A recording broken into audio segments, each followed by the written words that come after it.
เมียงตัวคือพันไรบัว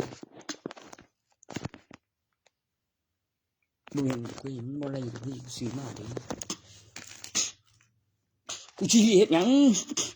โอ้ย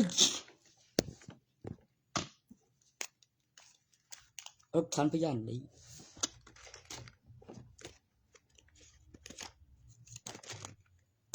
เมื่อที่คุกมานะเบอร์อุ๊ยมันมาขาเห่าดอกนะกูดูรถคันนี้บอก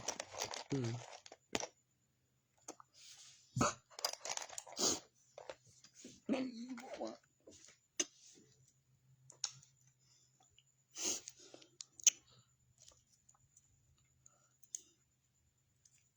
แม่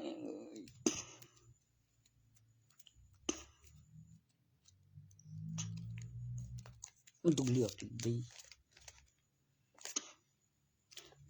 เลี้ยวล่ะ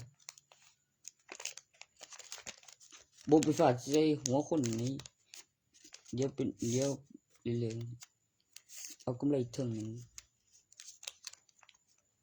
ตัวกำไรนี้คือแบบดอกนี้แบบใส่ดอกทุนนะบอเอาเมื่อไปอ่างตัวดอกติ้งมันนั่นคือยังบนทันลุกทุนดีเหลือเวลาออกมายีนี่ก็เลี้ยวบอกทำตัวเลี้ยวต้นคุ้มแล้วไว้สีบืดโอ้โหปักได้ก็บอกเลยแบบโอ้ยยกขึ้น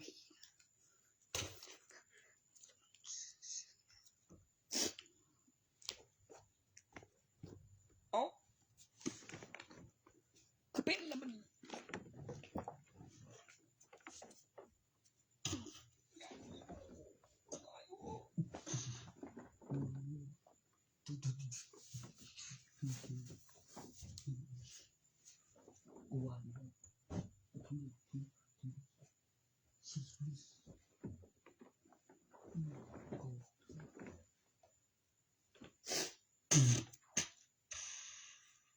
เสร็จแล้ว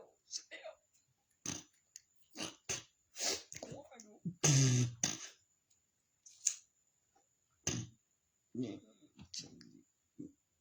เป็นยังไงบุคคลมี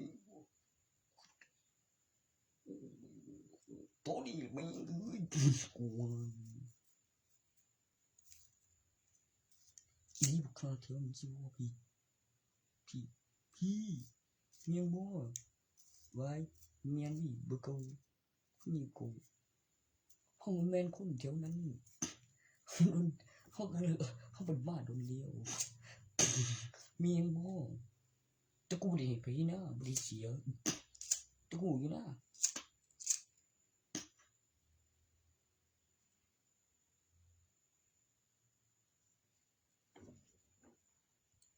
บ่เด้อ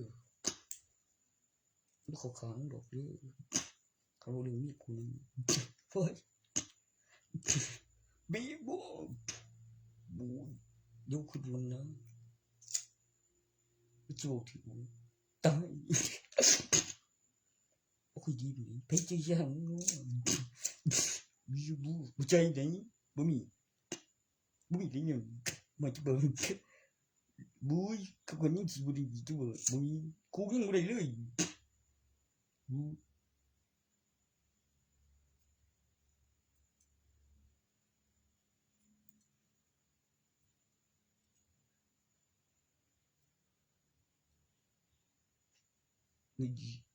ช่วย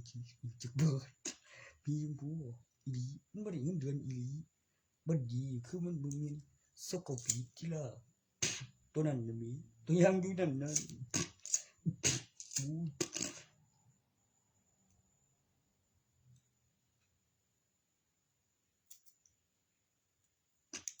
เบ้อมียังอยู่โอ้ยังเบ้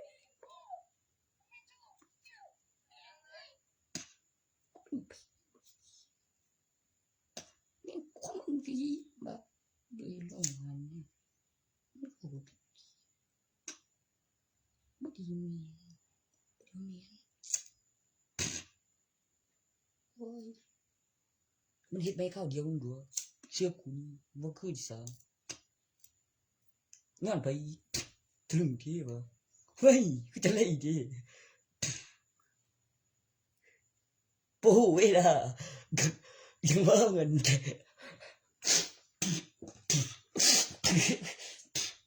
พ่อโอ้บ่ใช่มึงบ่อยู่นำ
บ่เป็นหยังนี่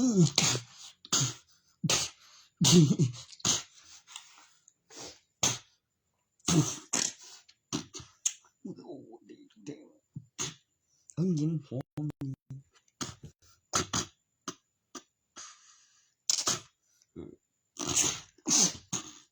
บ้าโอ้คือได้เนาะ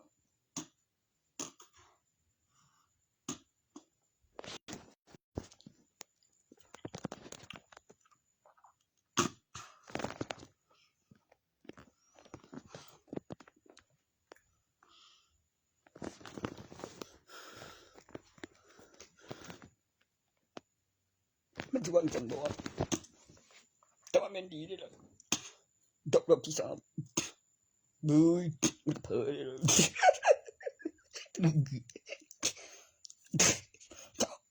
กูใจบ่กูสิมาแบบจะคือนั่นไหนคือไหนซุปเปอร์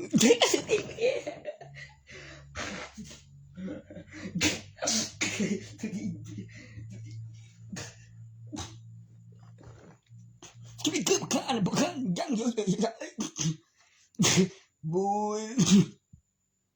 แมงบ่มันเป็นบ้าแมงย่อโถอยู่มันเป็นบ้าโถมันเป็นบ้ากูกำลังคิดอยู่เดียว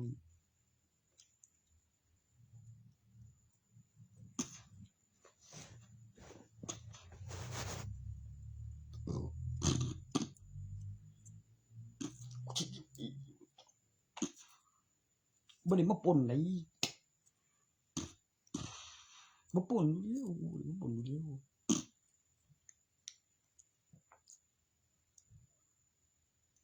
เบิ่งท่องเที่ยงบ่ว่าทำไมตึกตีนกูอีกแล้วจังเด็กมันสิว่าบ่คือมันสิมันหลอกตีนกูตะกูบ่ได้ไอ้นั่นอีกนึงมึงว่ากูโง่ติโอ้ยใช่มั้ยระเบิดจีดงเต็งเสียเสียดบ่เตียกมีเป็นหยังค่ะบ่เบิ่งเสียบ่เธอได้อีหล่ะ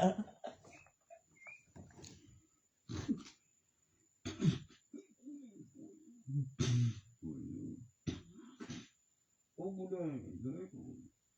เงินกู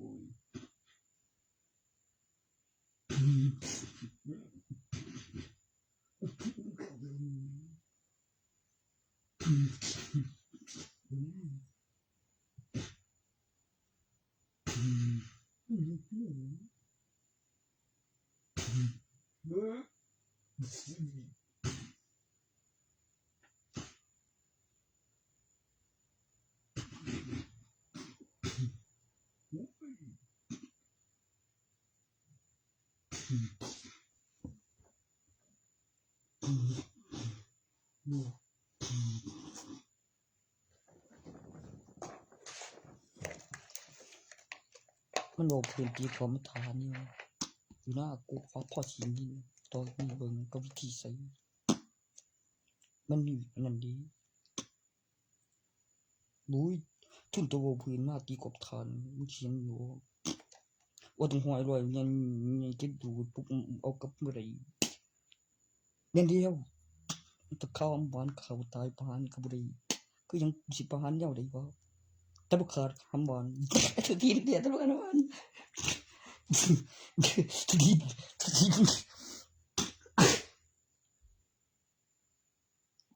อ้าวอีล่ะมันมีความสึกได้แล้วได้เป็นหยังค่ะดีเนาะกว่าอยู่คันแม่นมุ้ยไปเอากูเสียแล้วยังล่ะแต่คือดีแท้โอ้ว่ายังมาแนวนั้นคือดีแท้บ่ครับเสียเงินมาก่อนบังคับก่อน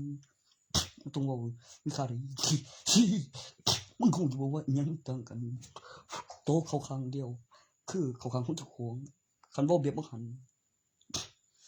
ค่อยเลยได้บ่ได้ลืมได้ล่ะอย่าดูถูกแกได้ นี่ไอ้นี่ไอ้โอ้ยโอ้ยอันนั้นอันเจียงเย็นบ่แม่งบ่จะคู่เรื่องกันหมดเลย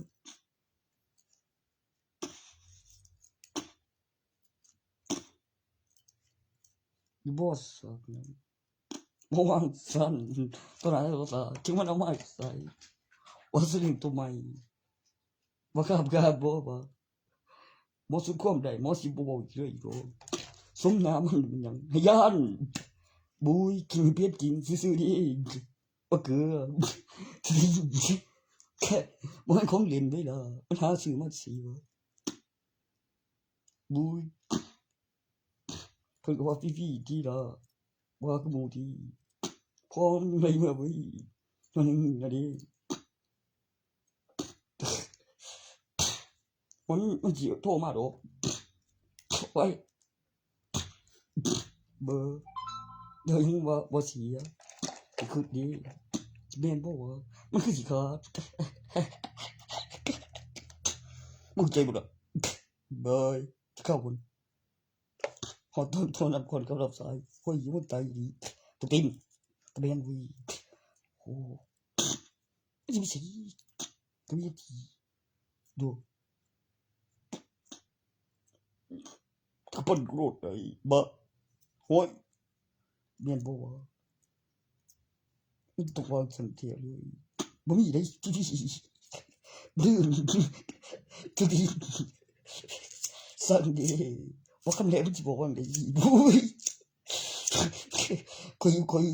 ยคิดแล้วว่าซะกันมันสิบ่บอกที่แรกแล้วคือดีมันบ่จริงไปบ่ที่นั่น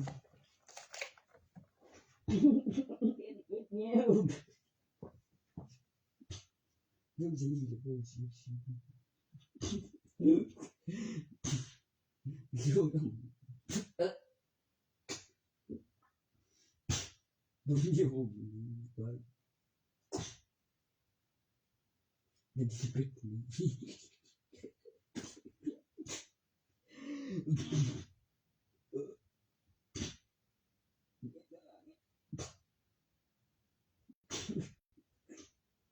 มันเชื่อดอกมันเชื่อดอกดีบ่ดีเชื่อดีบ่รู้มีไม่ดี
บ่ดีปานใด ยังบ่ดีวะเงินมันขึ้นไปเองนี่ไปดูของอาบ่วะแล้วด้วยนี้แล้วบ่ใครเป็นอยู่ใกล้กันจากนี้มึงบ่เป็นของกูได้ล่ะกูบ่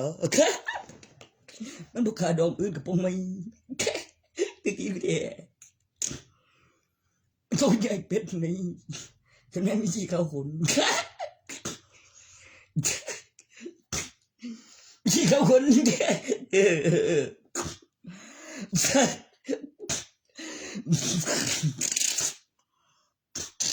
โถ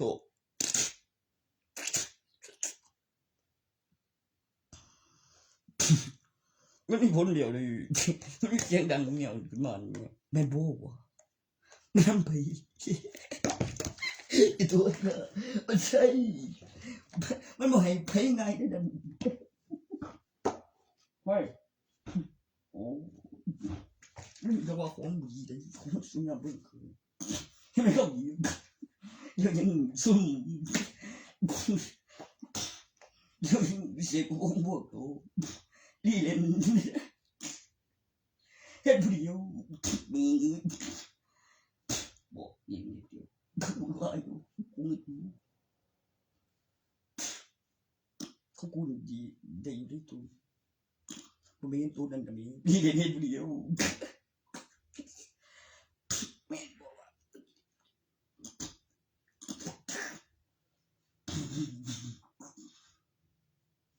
เนี่ย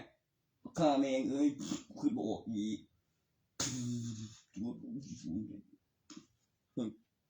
เขาก็ฮู้อยู่เขาบ่ได้เป็นหยังนี่มันคนบ่ได้ว่าสิกินสูงแต่ตีกูก่อนสูงอยู่แล้วแต่บ่ตายก็คือสิย้อนรวมตัวมันแนวนั้นเด้แต่ก็บ่ได้แต่สิมึงแต่แม่อุติกูนี่เลยทำกี่ตัวนะดู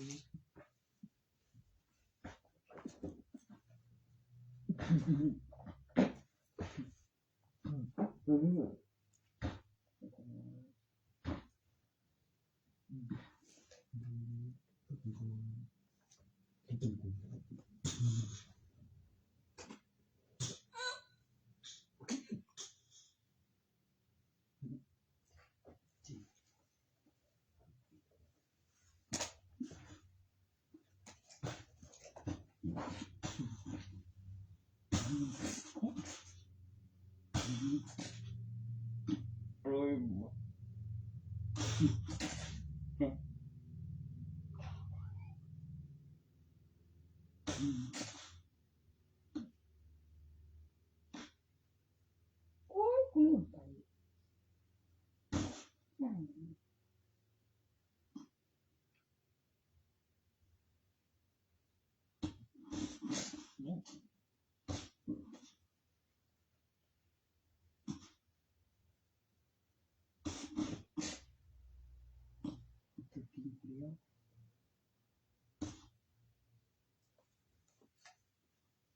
ไม่บอกเขาไม่สิโพดที่มันเป็นบ่แม่นอายุเท่าเก่าตีตัวอะไรเหลือนี่บ่เฮ้ยมึงสิโหดอยู่ของทั้งผีเมียบ่แล้วแต่ลุงกูเชื่อมึงบ่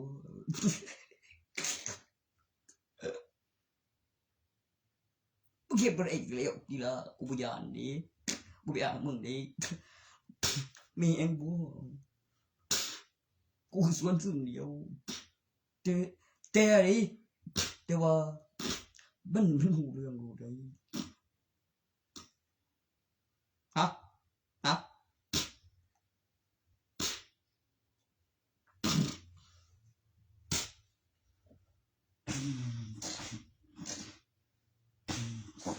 เฮ้ย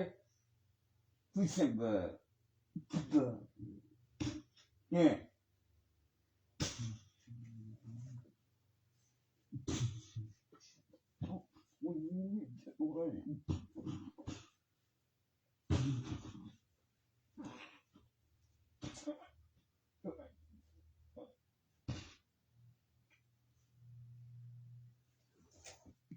tôi chết những cũng là bố yếu cũng bị khẳng cứ là chưa bố bị chuột những chỉ tốt cầu đi bị những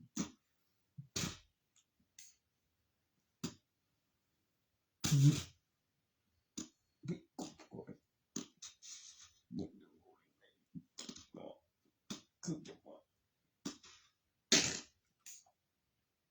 mà chơi mà nhận quay nó xì xì men bố xuống đi bố có gì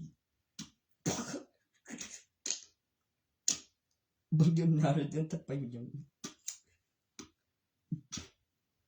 rất là vui ngay cô chỉ hết bây giờ biến ban đi bừng hít hếtเป็นไม่ยังบอกว่าชาวบ้านมึงว่ามันจะไม่ใหญ่เร็วมากได้จังไดธนาคารไม่ขัดขืนใช่เจ๊เท่ก็ไม่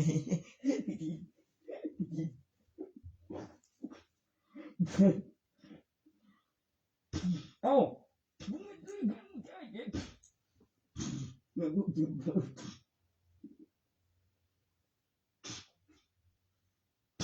บ่แม่นได้บ่แม่นว่าบ่ได้บอกว่าเอาไปได้มีบัตรเนี้ยคือจะใส่บ่ได้เนี้ยที่ทีนั่นบ่ไปใส่สิตึมึงเอาบ่ดีกูได้บ่หลายนะโอ้ยมันแม่นอีบ่ก็ดีแล้วล่ะม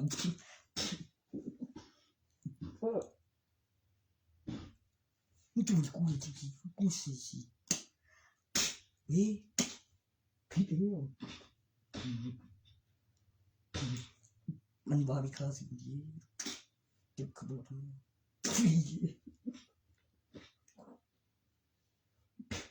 คือเลยเท่นี่บอกฮะบางทีนี่บางทีนี่มันจะมีอย่างเดียวบางทีคือยังอันนี้ไม่ทีเท่าไหร่ก็แบบว่าไปมีคนอื่นฉันคงไม่โมเมนต์ให้ได้ตรวจดีให้เราเกินตัวบัตรใจเดียว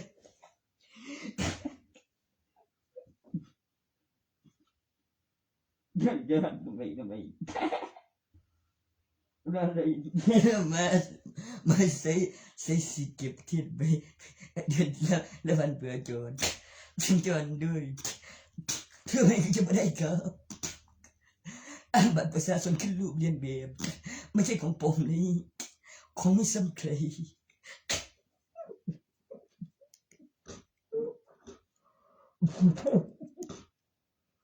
ของใหญ่สังคมไม่ยังไม่ได้เคยหัวไปเอาไปเนี่ยไม่ได้ให้ที่เกิดนี้ให้เด็กๆใช้สิวันนี้ขายใช้ปากกากับผ้าใช้กระดาษตัวนั้นเธอเข้าใจไหมว่าที่เธอไม่ใช่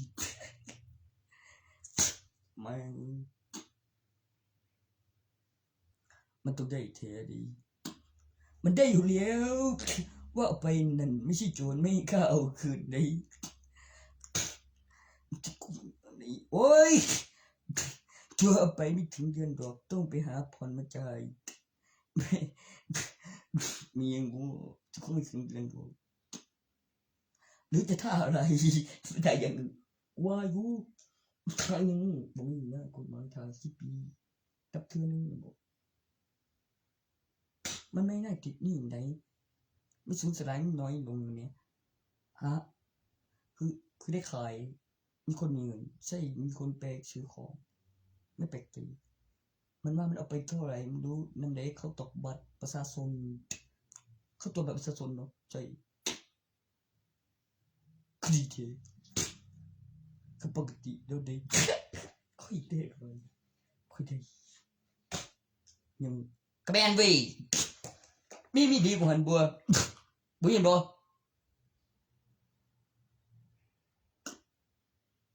มึงเข้าใจบ่คนบ่ได้ต้นบ่ได้ต้องบ่ฮู้ด้วยเย้ยๆแล้วนี่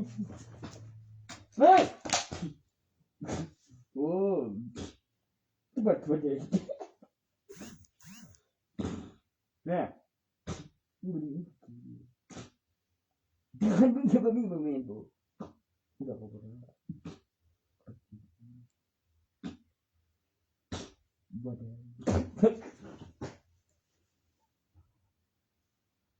Belum berhenti. Belum ini badan. Masih pikirin gua.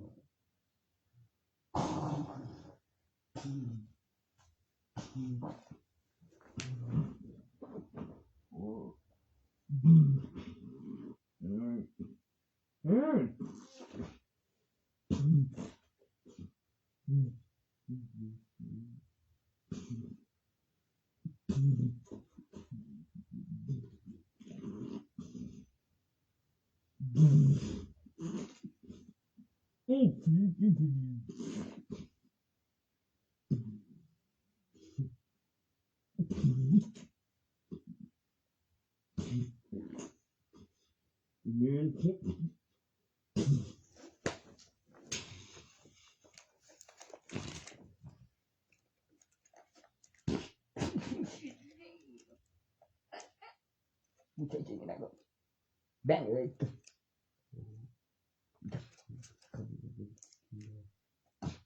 Đừng rồi.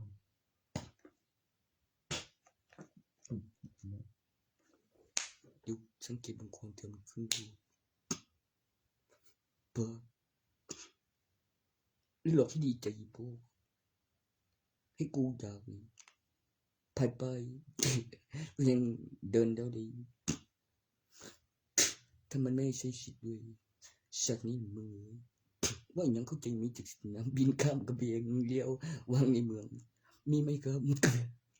เฮ็ดเสียงหล่อด้วยเลยมึงที่เลือกข่อยหาตัวดีกว่านั้นเบิ่งตายเลยไม่ขาดทุนรูปแล้วจบซะมากกว่านั้นลืมเสียมาก่อนนะ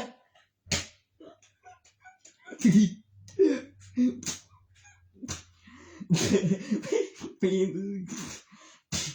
พี่แม่บอกทุกน้ำคือเป็นแบบพ่อมีสิพ่อยังอยู่ดีมึงสกุลที่ละโอเคเสียก่อนมึงว่ามันมีความรู้สึกตรงไหนแม้มันไปกูไม่ได้ว่าอย่างตกใจเสียก่อนกูแต่มันพูดอะไรเขาดีมันเหลือบุ้ยมันดูเติบโตใส่เสียก่อนมันปะดูบ่มีกำหนดผลิตแล้วก็บ่มีกำหนดเติมใหม่แล้วไม่ใช่คนแบบจะสนว่าไปเท่าไหร่วงเงินมาตอนมีสิทธิ์ยังว่าแบบคือสังคมไม่ต้องไปใส่สิแล้วก็ไม่เอาเดี๋ยวที่ไหนผมก็คิดดูว่าเมื่อมาใส่สิไม่ได้มันจะหาไม่ยังบ่หาใส่สิไม่ได้จะว่ายังว่าทุนเฮ็ดจังรู้พูดพอทุกทีเข้ามาหาโ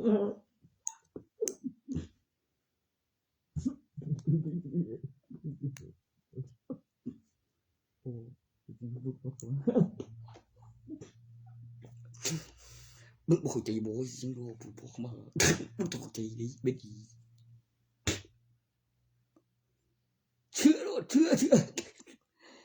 มาอย่างบ่มันเสียง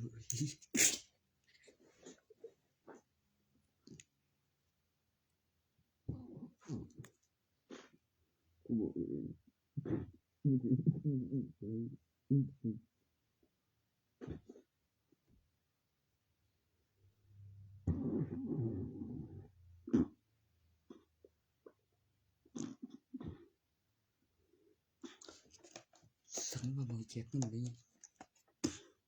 คือบ่จังเลย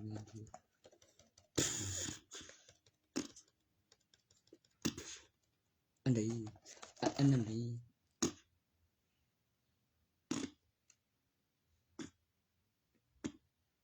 ใช่คิดนี้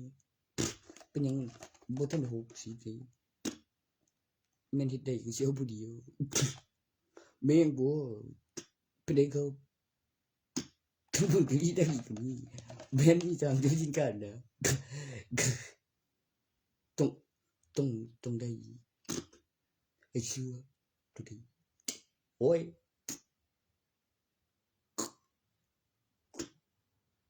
ขอพี่ๆก็บ่ได้นี่ขอพี่ก็บ่ได้ไม่มาขอพี่ได้ยังกูเคยมาใช้ชีวิต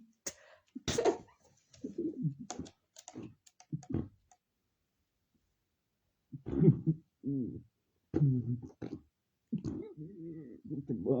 โอ้ย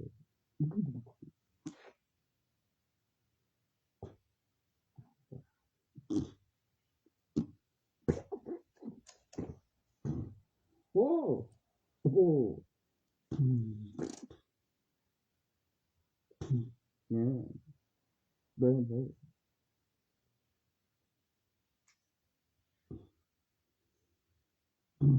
่ใช่สิทธิ์ก็บ่ได้เดี๋ยว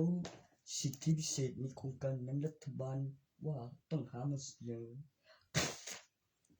ตัวที่ได้มากกว่าค่าเสนอคือประโยชน์ที่ขายในสังคมมันนับอีกอย่างหนึ่งมันเนี่ย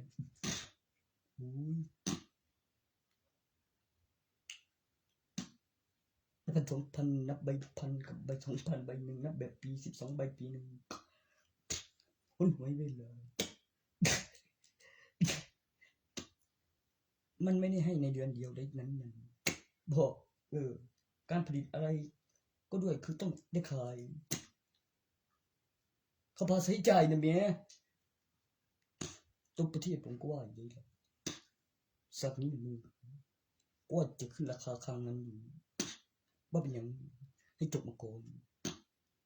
เห็นไหมว่าลืมจบมาก่อนก็บอกแล้วทำคุณนะว่าเมื่อกี้มันไม่แจกเงินบอกใช่สิบอกว่ากูจะแจกยังกูได้มาแจกยังทำไมจีจีมาหาทีม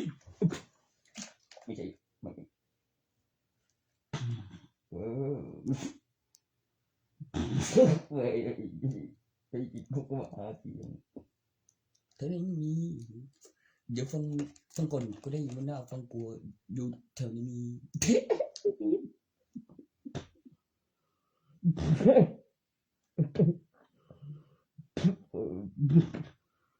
Bagaimanaให้บ้าให้ไปถุงไม่ผิดอะไรเลยบางทีนี้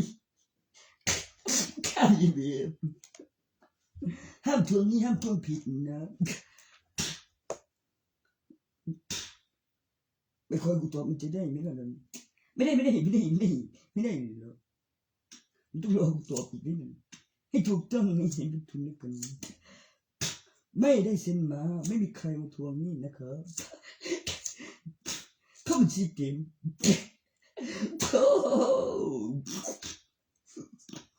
ไม่ให้เก็บไม่ให้ยืนแบบนี้มันจะไปเสือให้ได้ห้ามเลี้ยงเบน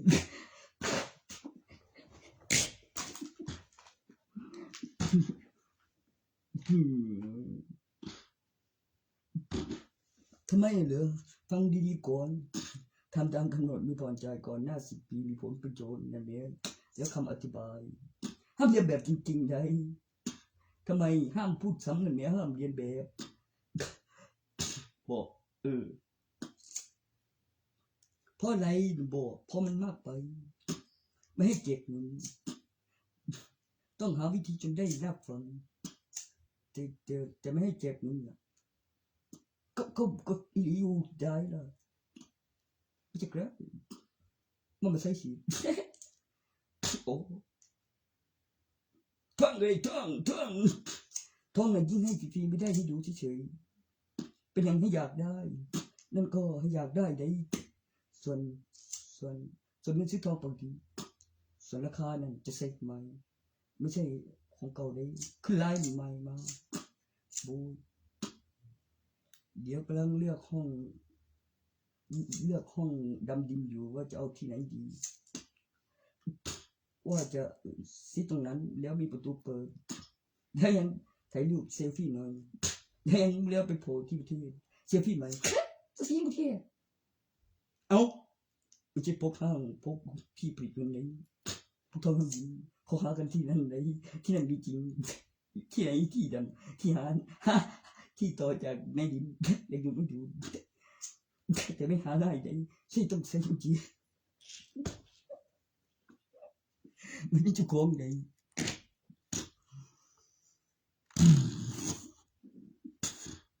พายกระเป๋าไม่ได้ของพิมพ์เยอะที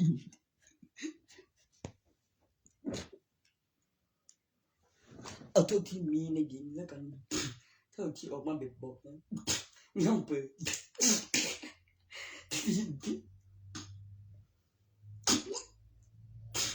อันนี้ไหม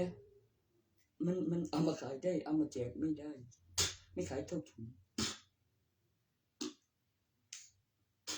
โอ้โห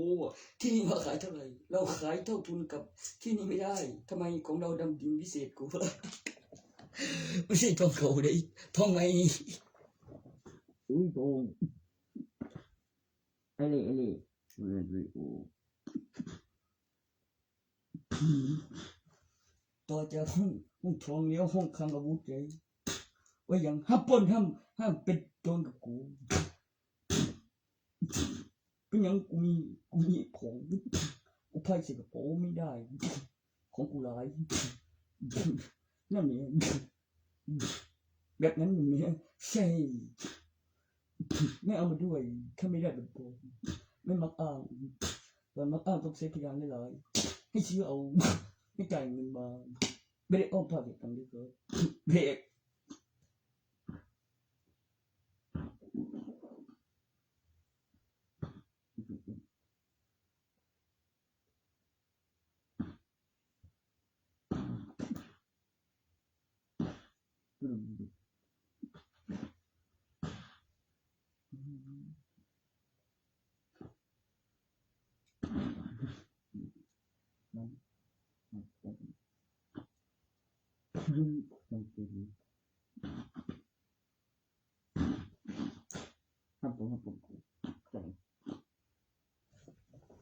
ตามระเบียบห้ามเป็นโจรห้ามปล้นกู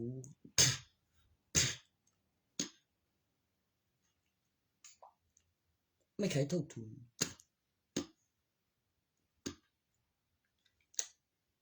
มึงยังไม่มีโอกาสนั่นเลยว่าจะทุนโกงดอกนี้กูบอกเรื่องนี้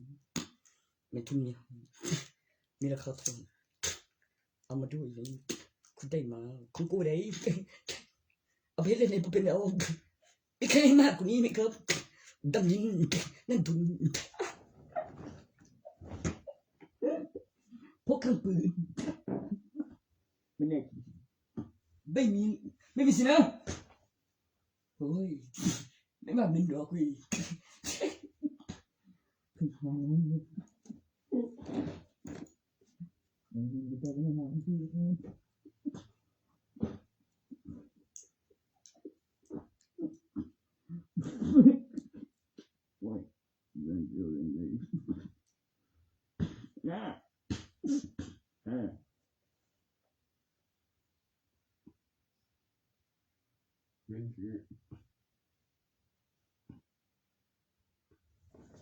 ว่าทีมจะมีคนทับทอง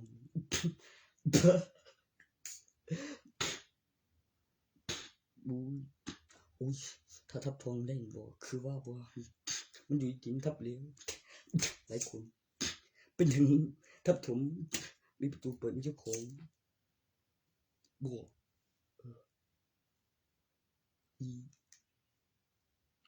มันกลาง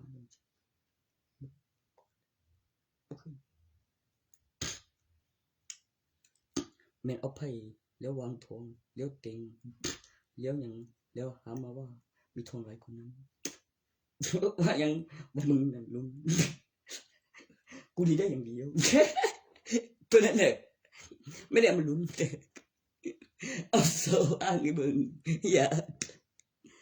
เพราะอะไรบอกเพื่อว่าแพงเอามาอ้างอยากได้นี่บอกไหนไม่ใช่อย่างนั้นคุณไม่เข้าใจอะไรผมว่าผมพูดเรื่องนั้นเมื่อกี้มีใครให้เยอะกว่านั้นไหม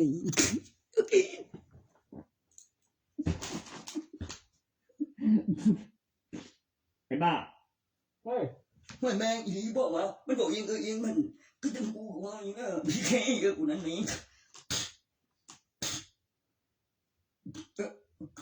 คุณก็อยู่ไม่ยังบอกไม่ใจมันก่อนที่เรียนจบมานี่กูมาหาอะไรเดี๋ยวโอ้ยไม่ใช่ระเบียบโคมึงรู้ไหมว่าสมัยมานั่นเขาให้อ้างอะไรเขาให้อ้างเขาไม่ได้บอกให้เสียให้เกียรติว่ามี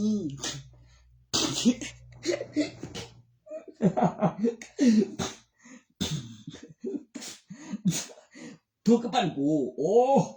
ได้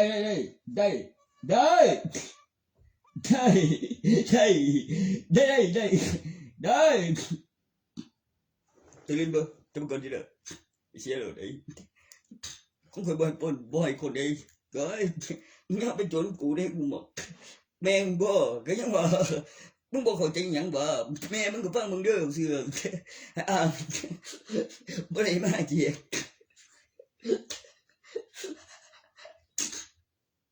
มันบ่ไหนลงเลี้ยวเขาให้เขาบ่ให้แจกบ่ฟรีๆนำได้เพียงคือฟังคับละเอียดทุกเดียวบ่มันบ่เข้าใจหยังวะกูเข้าใจอยู่นะกูถึงขั้นมองหัน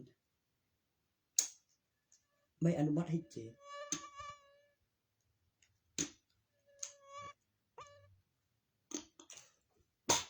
บ่มันไม่อนุมัติให้แจกจริงอ๋อใช่ไม่ได้ไม่อนุมัติให้ผิดแน่บอกจะดูแม่มันคูกูบ่วะบ่เหลือดอกบ่ได้อีหยังวะเนี่ยนั่นอีหลีนี่ล่ะ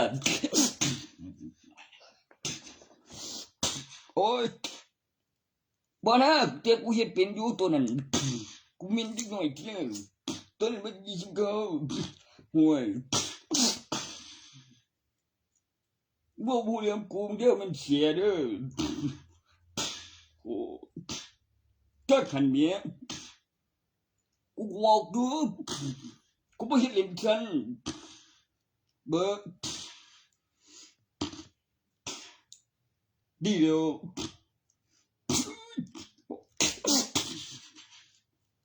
ปะวายคือของแท้ที่ว่า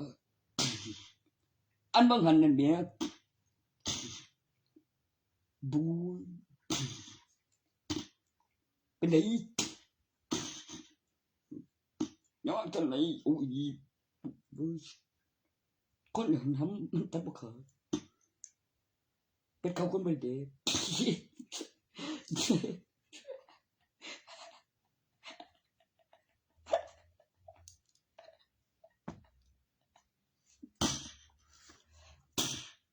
ว้ายแน่เป็นไงครับ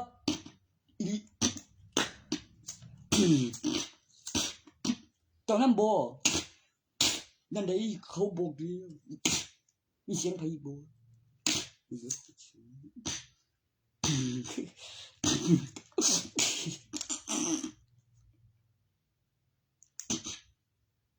บ่เอาไม่ยังทานได้ต้นขาละเอียดเสร็จเป็นข้าวคนมันคนเด้องงเรื่องบ่ล่ะเสร็จเป็นข้าวคนว่ายังบ่ยต่อจากเสร็จเป็นข้าวคนเลี้ยวสงสารจะเป็นที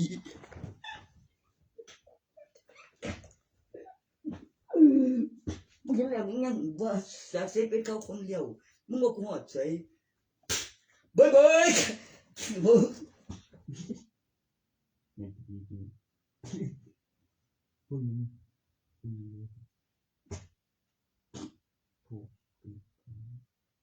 ฮะบ้า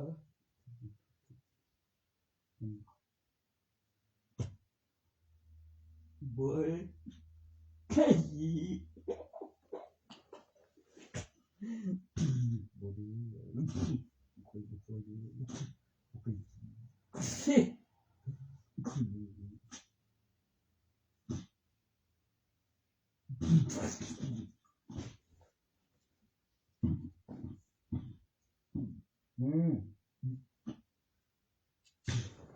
กันนั่นล่ะเดี๋ยวนี้นั่นล่ะได้แล้วนึกทันผู้หนึ่งนับวิเวลานับวินาทีลงทะเบียนมึงบ่เคลื่อนราชการพร้อมกันแต่ตอนใดวะ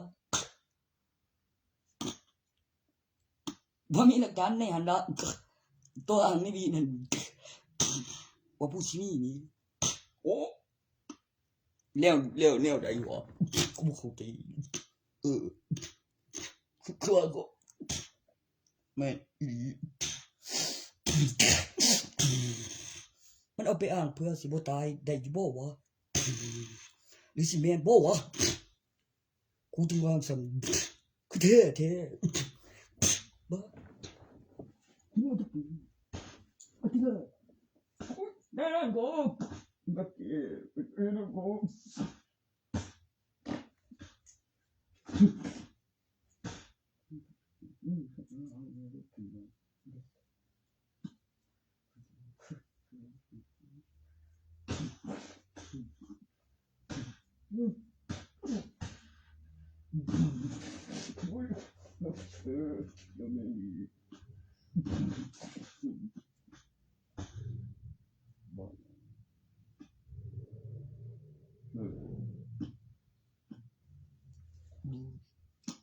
ระวังด้วยลูกสายดี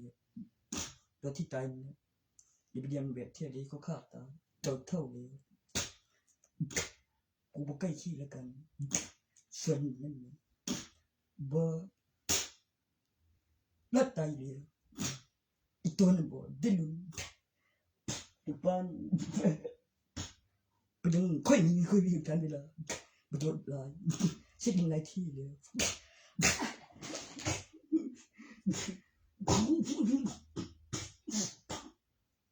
เราเรียกลูกศิษย์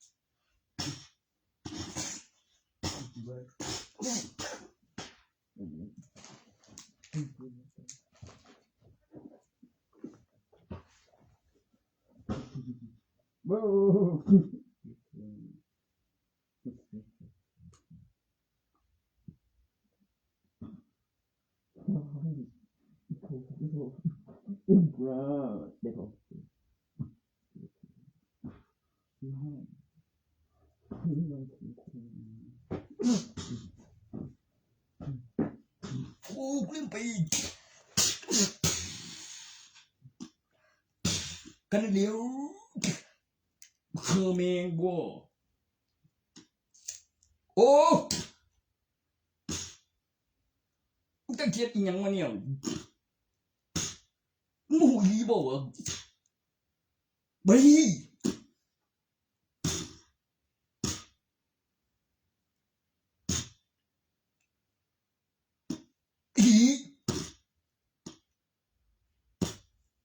มันกลับมาได้อีกแล้วคำดีประโยชน์มันอ้างมีค่าได้มันมีท่องกับหญิงมันมีเครื่องปืนในสวนบ่เป็นโจรบ่ปล้นมาเด้อมีเพื่อนหลายคนบ่ครับ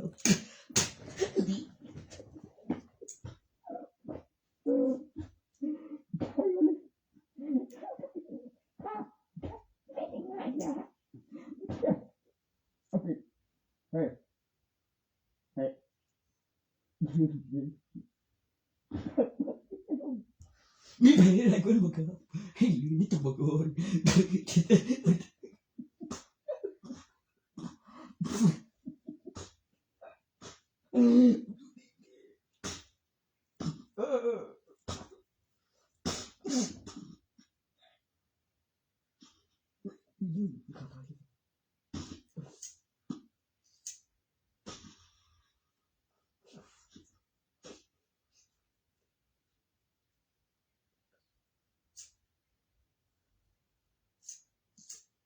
กู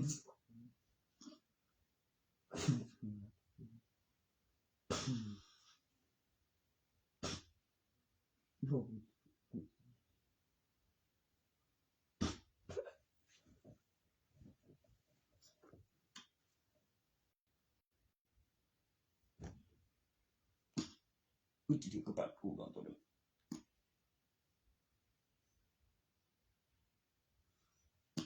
ยังล่ะไปเบิ่งหางน้ำ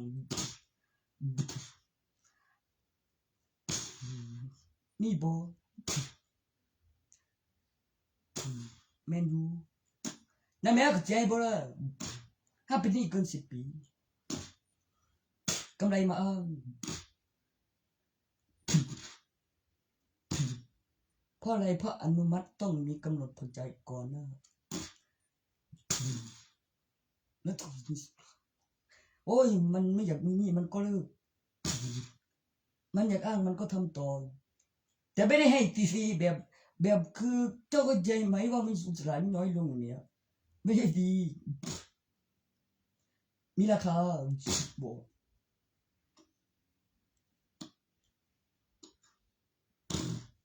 นั่นแหละถามว่ามีเจ้าของไหม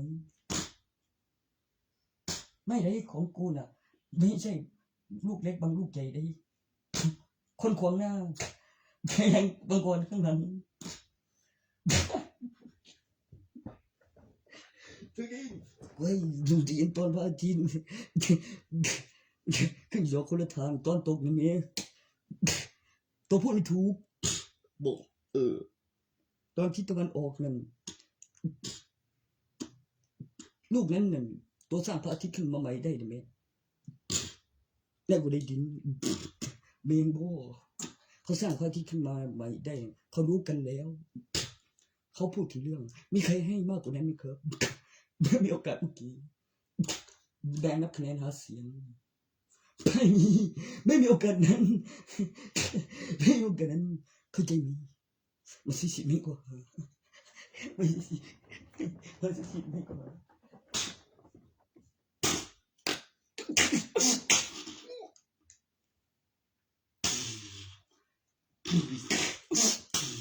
อีกไม่นานหรอก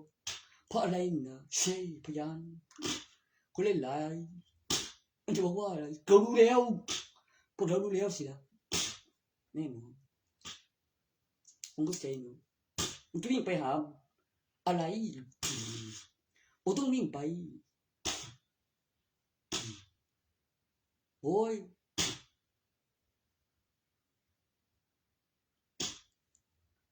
ก็จริงๆเลยล่ะโหแม่งเอ้ยกูไม่ได้มาฆ่าใด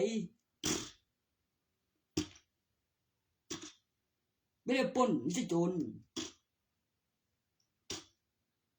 มันก็ใจว่าอะไรวะพวกผมโง่เอง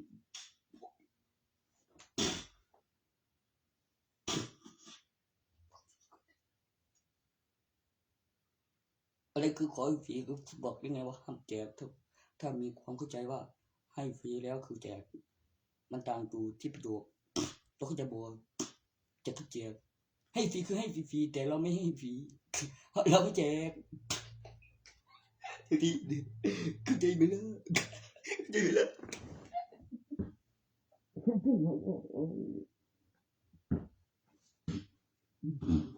นั่ง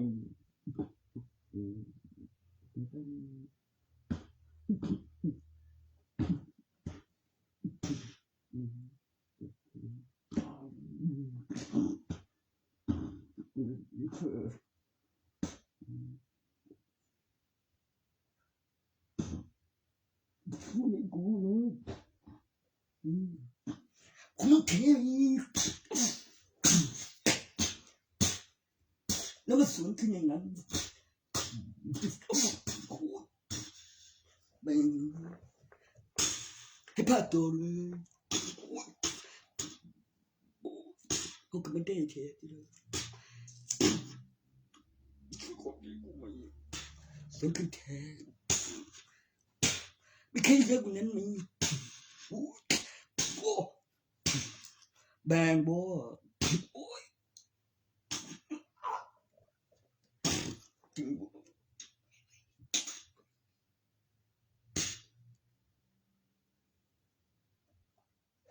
ทำไมอยู่ที่นี่มาถึงที่นี่ว่ามาถึงคือใช่กันได้แม่นโบวะตัวศาสนาเป็นประเทศแต่ตอนนี้อะไรที่ไม่ได้ในบาทไม่เหลือโบยนี่ทำมาก่อนตีกองเพลงนั่นจริงๆเลยก่อนจะมีตูนั่นมันนินทามาก่อนกูเลยเดี๋ยวส่งไปซี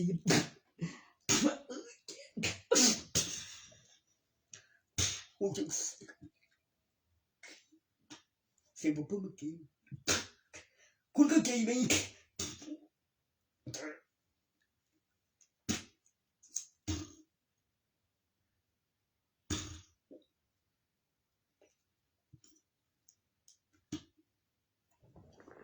เสียงมันไม่ถึงจริงด้วย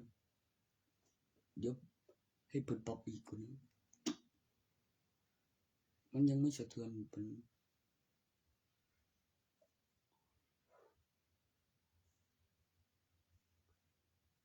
ตอนนี้ยิงแล้วถึงจะเคลื่อนต้องเครื่องเทสเสียงอยู่เป็นยังวะหรือมีว่าไก่กูบ่วะมันน้อยกว่าผมมันก็เป็นยังตัวยี่วะจะฟื้นไม่ไปบุ้ย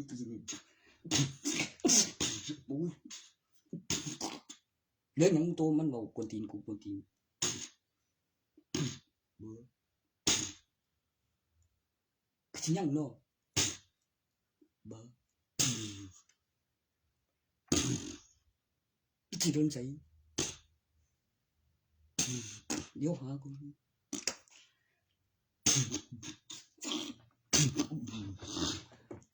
ตกตัวมีผลตัวเยี่ยมนี่จนว่าใจเบี้ยไม่ใช่ตัวฟื้นนี่ไม่ทำตาเดินคนมาดูเขาไม่เคยจริงตัวไปเลยผู้ฟื้นก็มีชีเลยไปดึงบุ้ง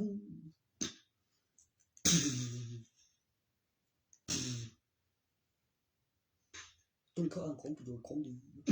ผู้ฟื้นไม่บ่อ้างประโยชน์บ่อ้างของดี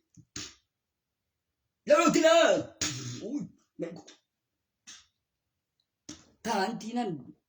ทำแบบนี้ต่างกันไหมวะทหารเลย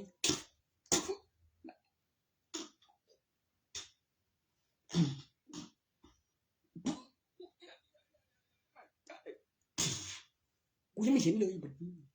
ซาปีมันไม่ใช่ทหารจริงกับกูแล้วดิกูฟังมานานแล้วกูไม่ได้กูบาดิ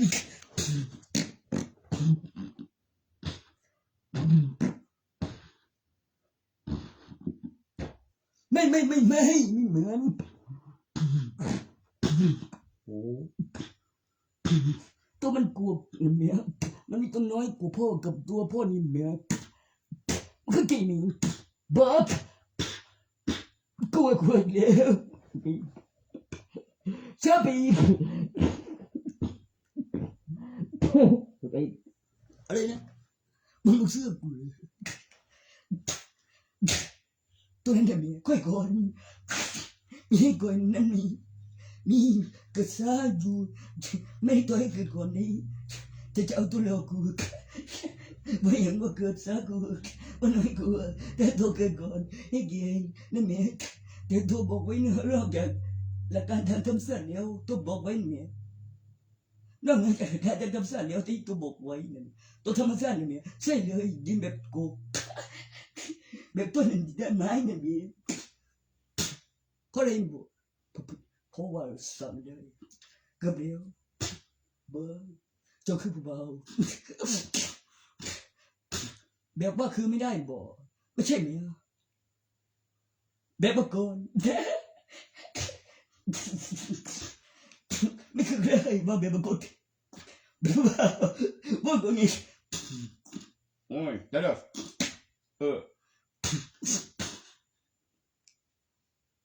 ผมก็อยู่เมื่อกี้เนี่ย ตกลงเลย บ่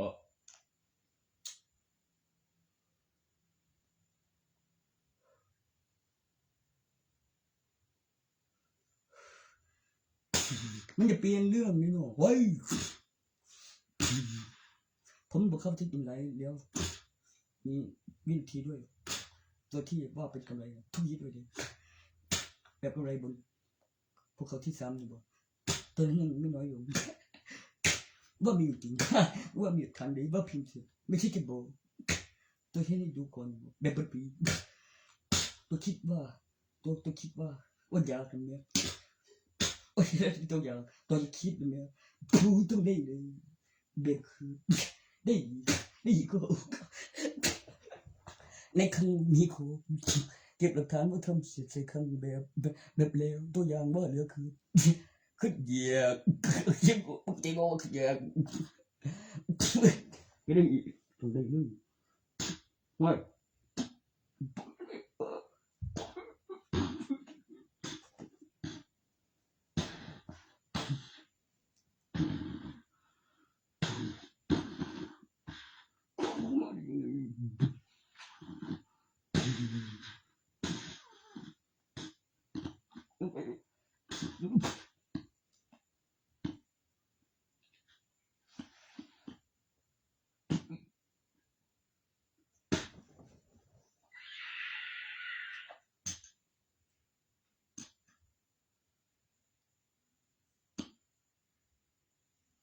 ใส่ดาคุณบอลไม่เอามันกลับมาก็ได้นี่หว่าใช่เป็นนะบ้าเดี๋ยวคิดดูก่อนนะใช่ดาคุณไม่เอามันกลับมากับประโยชน์ที่ไม่เอามันกลับมาเหมือนหาวิธีสลายทั้งวิญญาณนะบอกว่ามันไม่ตายเพราะอาวุธจริงบุ้ยสงสัยแล้วบ้าใช่ดาคุณบอลไม่เอามันกลับมานั้นบ้าได้คิดดูก่อนมึงเหรอว่าเลือกว่าประโยชน์ว่าเห็นผลเป็นจริงไว้เป็นประโยชน์ตัวนั้นอย่างเนี้ยใช่แต่คนมันไม่เอามันกระบะมันมีประโยชน์ในนั้นนี่บอเร็วสิไม่เล่นก็ได้อย่ารอนานนะก็ฉันเล่นมึงนั่นกูไม่ได้เล่นจริงๆภาษาบอลบ้าเล่นคือก่อนด้วยเลยชื่อกู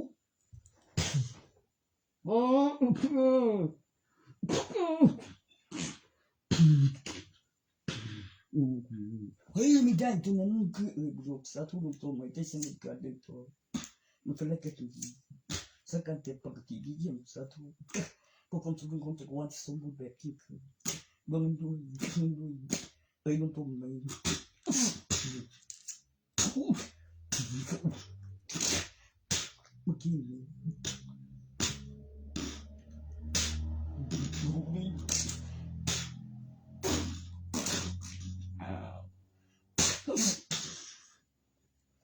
ตัวกี้ไม่ใช่ที่บอกผมพิมพ์ก่อนมึงมันยังเหมือนว่ารุ่นพ่อกับลูกนี่นะไม่เหมือนอลาดินเสร็จมาก่อนกูยอมแล้ว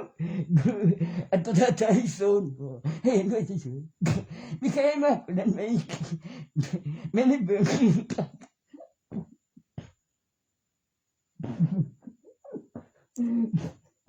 ่เบื่อหลายๆคนเลย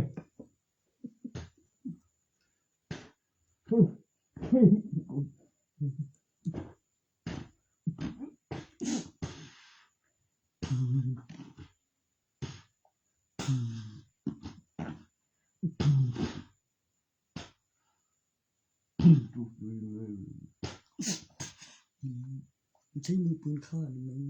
ไม่ตัวนั้นพยานไม่ใช่มือปืนมันต้องเป็นคนที่มีโอกาสอ่านจากนั้นก่อนไม่ใช่เป็ดเขาคนเว้ย มีข้ามาก่อนมีประโยชน์มีกระเทียมเบิร์ดมันมีใครทนไม่ได้ไหมครับต้องเสียงมาก่อนด้วยเลย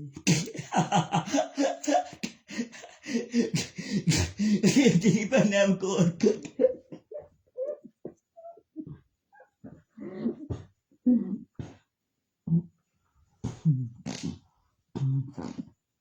อ้าว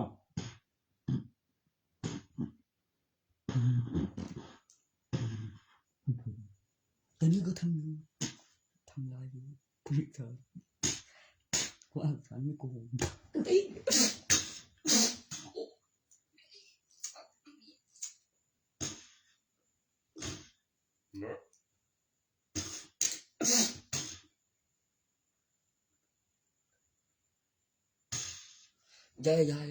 อย่าสักนั้นมึงได้ยินไหม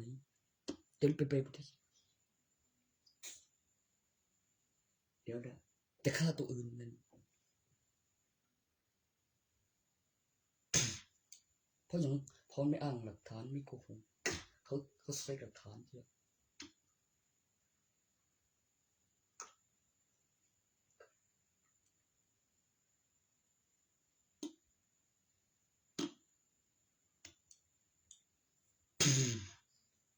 ไม่เหมือนกันเท่าไหร่ใครว่า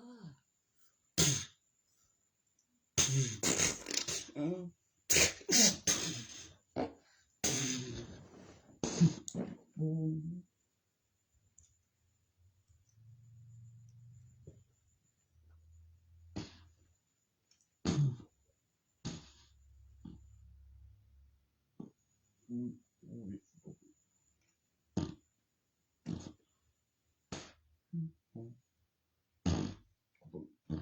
ตอนเด็ก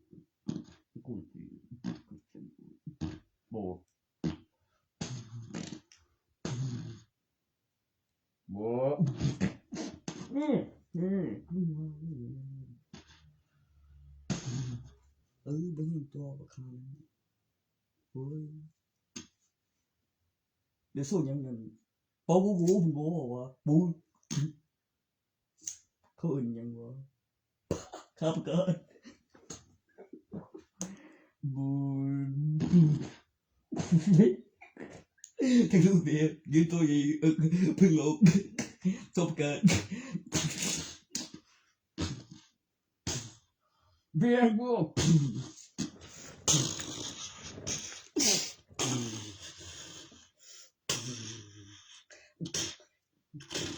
โอ้ได้อย่างนี้นี่เอง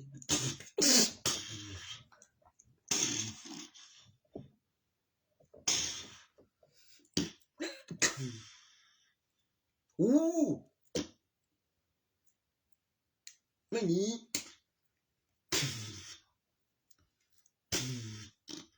วะโอ้นั่นเนี่ยมันก็ทำแบบทหารแถวบ้านอยู่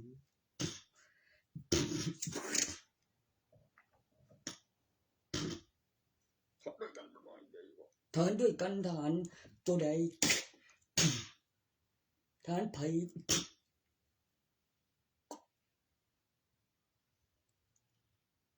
มันต้องมีให้ดูด้วยในตัวมันมีให้ดูนั่นเนี่ยไม่ใช่ของเขาเนี่ยเปิดจอแสงก่อแสงบาลีมากกว่าแสงบรรยากาศด้วยคอยนี้บ้าเกือบเลี้ยวแม่งเอ้ยกำลังจะโดดจึกเลี้ยวเลยบอยวังนิ้วเยียวเด็กกินเด็กนี้ไม่ใช่ดิกดปุ่มสั่งยังเลี้ยวเปิดจอบเกิดกดปุ่มสั่งเปิดจอประกาศบู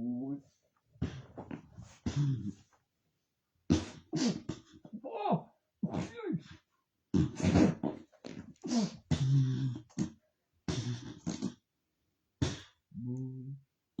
ฮะไม่ได้ฮ่าไม่ได้คือเก่าเปิดจอบเกิดเดี๋ยวมันของค่อยเด้อก็เปิดจอบเกิดนี่โอ้ข่าวผู้ใดเปิดชั้นก่อแสงไม่เข้าใจเลยอธิบายถึงนั่นเนี่ย ลองด้วยนะเข้าตามมาก่อนไม่เล่นนะ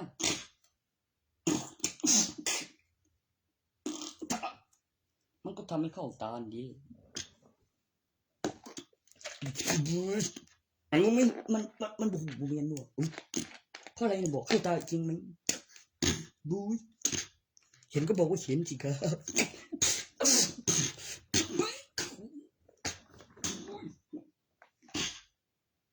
มันเหมือนกันปะไดมันเหมือนกันจริงๆ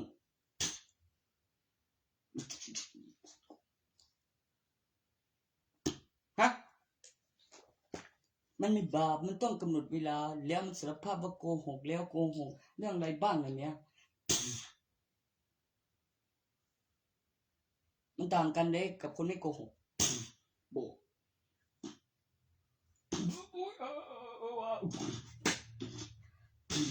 ต่อจากคนไม่โกหกเป็นเทพดาเลยแล้วมีหลักฐานไหมไม่โกหกร้อยเส้นการมันจะโกหกได้จริงไหมในข้อมูลพิสูจน์มันต้องใส่แบบสารลงแต่ดอนเลยแต่ถ้าไม่โกหกเพียงแค่ว่าจะจบเลยกูได้ยินว่าฉันไม่โกหกมึงรู้ไหมว่ามึงจะรู้อยู่ตัวมึงจะลึกตอบเสร็จว่าศาสนาว่ามีหลายกว่าไม่มีเยอะมีเสียงเพลงบางวันก็ยาวๆแรง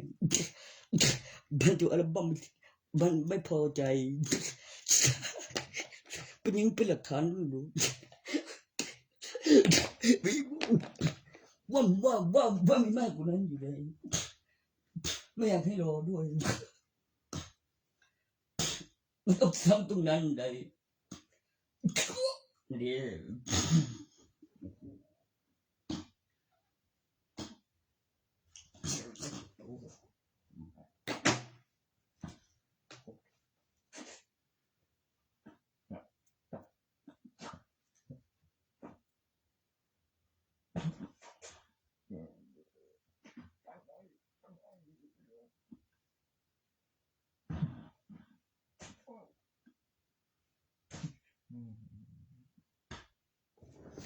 มันมีจริงๆกูเห็นมันบอกว่ามันบอกเห็นสัตว์ก่อเสียงบาเรียขนาดเปิดจอสัตว์ก่อเสียงมากกว่าสัตว์มันกลายเป็นเสียงที่มืดแรงสะเทือนเกิดขึ้นเสียงขึ้นแสงวิดีโออัจฉริยะโบโอ้กล้องจรเวลากล้องจรตรงกันการถ่ายทอดสดอย่างเงี้ยที่ใครเป็นกำลังคิดอยู่เขาต้องรู้แล้วดิคิดก็ตามมันบอกโอ้ยอย่าว่ากูแกล้งตัวนั้น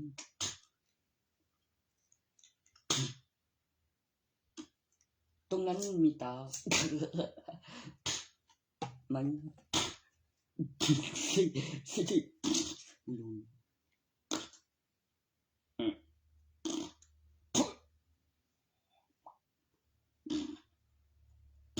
ตรงนี้มันจะบอกว่าประเทศอื่นไม่เกี่ยวมันก็เป็นไปแน่นอนประเทศอื่นนั่นคือประเทศชื่อประเทศอื่นนั่นต้องถามว่าประเทศใดด้วยใดประเทศอะไรมีพื้นบอก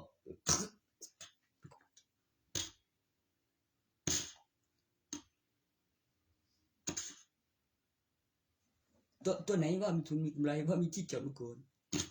ว่ามีจริงมีกำไรเชื่อไหมครับไม่เคยให้มากกว่านั้นเลยโอ้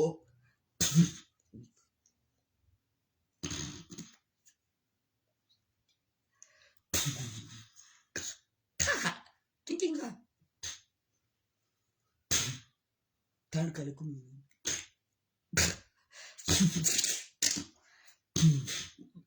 เรื่องจมูกเลย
การพัฒนาอย่างเป็นแนวไหน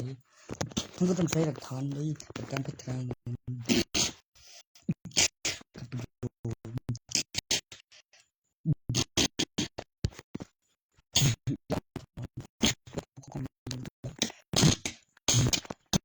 มันจะคำแปลจำนวนตัวอักษรแอปพลิเคชันกดดูก่อนได้ในซีดีนะบอกกดเปลี่ยนได้ทั้งเสียงภาคภาษาเก็บวิดีโออยากคิดดูก่อนนะตัวนี้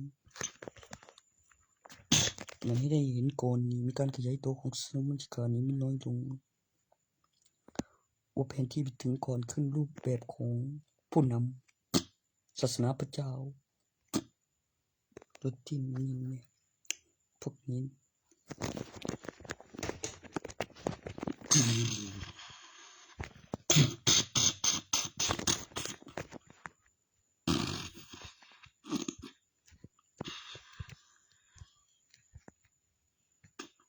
อันนี้ไม่ใช่ครูนะครับแบบนี้มันต่อ5 ผมใช่ปะแบบนั้นไหนคือจะใช้ไม่ผิดบุ้ยเขาคิดดีมากเป็นชานดีอยู่